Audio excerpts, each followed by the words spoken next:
اللہ کے بابرکت نام سے شروع کرتا ہوں جو بڑا مہربان نہایت رحم والا ہے، اور درود لا محدود حضور صلی اللہ علیہ وآلہ وسلم کی بارگاہ ناز کے اندر، بارگاہ پروقار کے اندر ہدیتن، عقیدتن، محبتن، نذرانتن، تحفتن، مودتن، ادبن پیش کرنے کے بعد تحفہ نہیں بیچ رہے۔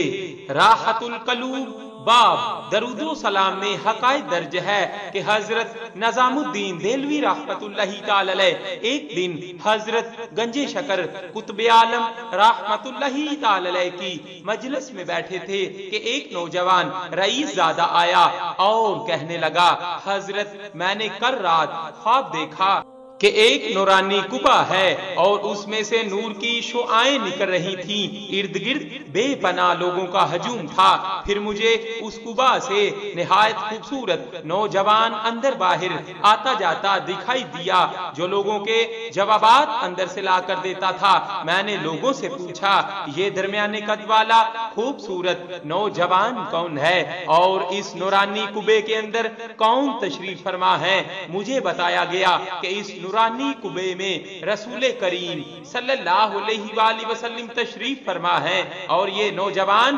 حضرت عبداللہ بن مسعود رضی اللہ تعالی عنہ ہیں۔ میں آگے بڑھا اور حضرت عبداللہ بن مسعود رضی اللہ تعالی عنہ سے عرض کی کہ حضرت مجھے رسول کریم صلی اللہ علیہ وآلہ وسلم کی زیارت کا بے حد اشتیاق ہے، اگر اجازت لے دیں تو میں بھی حاضر ہو جاؤں۔ حضرت عبداللہ بن مسعود رضی اللہ تعالی عنہ اسی وقت اندر گئے اور تھوڑی دیر بعد واپس آ کر کہنے لگے کہ حضور صلی اللہ علیہ وآلہ وسلم نے فرمایا ہے، تم ابھی ہماری زیارت کی تاب لانے کے قابل نہیں ہو،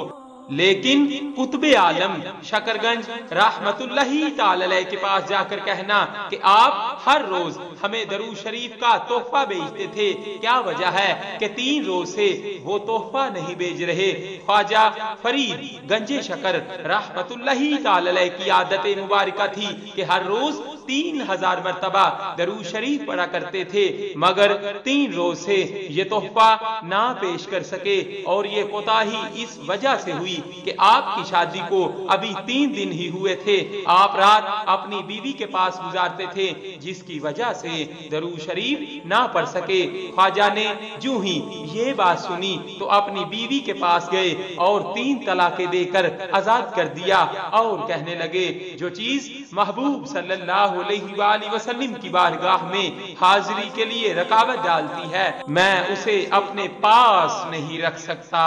صلی اللہ علیہ وآلہ وسلم۔ صلی اللہ